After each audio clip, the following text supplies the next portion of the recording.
we're now hearing from a father who took a knife to a strange pit bull to protect his family and his pets. It happened Friday at a park on Shallowtail Lane in St. Augustine when this family was approached by 3 other dogs. Channel 4's Haley Winslow joins us live, and she spoke to this man about his decision to kill the pit bull and how this man's recovering in his own dog tonight. Haley? Yeah, Kent, this is absolutely something that this man did not want to do. He's a huge animal lover, but he was very worried about the safety of his kids. He had a 2-year-old and his 4-year-old with him, and one of his dogs, a Chihuahua, and he was very worried about one of them getting hurt. Brian Jones got off work early Friday and wanted to take his little kids and dogs to the neighborhood park.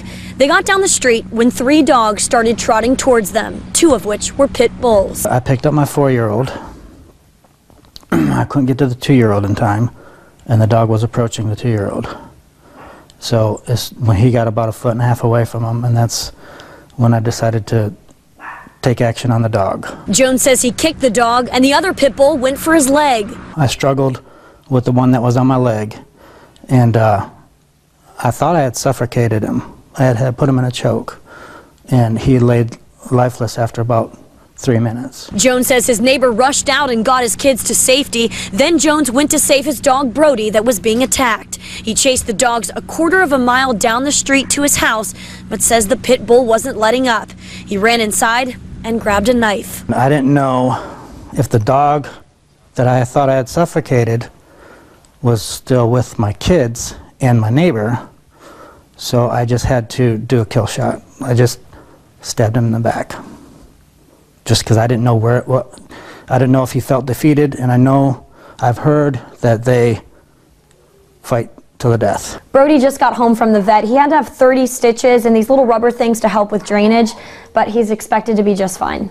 But Jones says he's lost his confidence in pit bulls. I don't know if I'll be able to even walk my kids or my dog without having some kind of protection, because there was no growl, there was no bite, there was no sniffing of each other. It just was a walk up and attack. And Jones says the owner of the pit bull was very cooperative and understood where Jones was coming from. He even paid for Jones's dog's surgery, Brody's surgery. So he's just glad that it wasn't worse. Reporting live in St. Augustine, Haley Winslow, Channel 4, the local station. So it sounds like this owner of the pit bull, very understanding. You said he paid for Brody's surgery. What about his own pit bull? Had he ever had problems with it in the past? You know, Ken, that's very interesting, actually, because the owner of this pit bull also had kids, a 3-year-old and an 11-year-old, and he said he had never had problems with the pit bull in the past, but it had always kind of been in the back of his head that he was worried about something like this happening, but he said his pit bull had always been a very good dog. All right, and Haley, remind us where that pit bull is right now. One of the pit bulls has passed away, and the other pit bull is with its owner. Right, okay, thank you very much. Just clearing that up. Thanks, Haley.